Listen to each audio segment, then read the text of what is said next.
Your menstrual cycle has a huge impact on the severity of your ADHD symptoms. So, is cycle syncing, eating, moving, exercising, resting, working based on where you're at in your menstrual cycle something that can be helpful for people with ADHD? Hi, I'm Liv. I'm a nutritionist and intuitive eating counselor with ADHD, and I work with people with ADHD. Cycle syncing nutrition, I find, can get really overwhelming and overcomplicated very fast, especially if you have ADHD and just have a hard time eating regularly in general, eating consistently every day. I wrote a whole blog post on my thoughts about this. It's in my bio if you wanted to check it out. Start by tracking your cycle if you're not doing that already. I really like Stardust. Shout out to them. Cycle syncing your energy input and rest, I think, is just like the best place to start for starting cycle syncing, especially if you have ADHD. This is the menstrual cycle. Top of the cycle after your period, we see your estrogen levels start to rise. That's also when our energy levels start to rise as well, and then they peak around ovulation.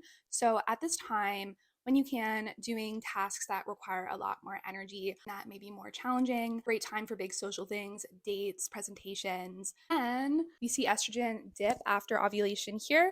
Then it rises a little bit in the second half of our cycle, and then all our hormone levels dip right before we get our period. About a week or so before our period, this is a really good time for when you can to just really slow down, do more restful, restorative activities. Energy levels and overall capacity is probably going to be quite a bit lower at this time, just because your hormone levels are so much lower. So just really reflecting that in how you're taking care of yourself, overexerting yourself when your hormone levels are this low before your period and while on your period. Doing this regularly, it can actually impact your whole cycle and over time start to contribute to other hormonal symptoms and ADHD symptoms as well. So basically just understanding where you're at in your menstrual cycle through tracking your cycle. And you can doing more challenging, bold, energy requiring tasks during the first half of your cycle when estrogen levels are rising and peaking at ovulation.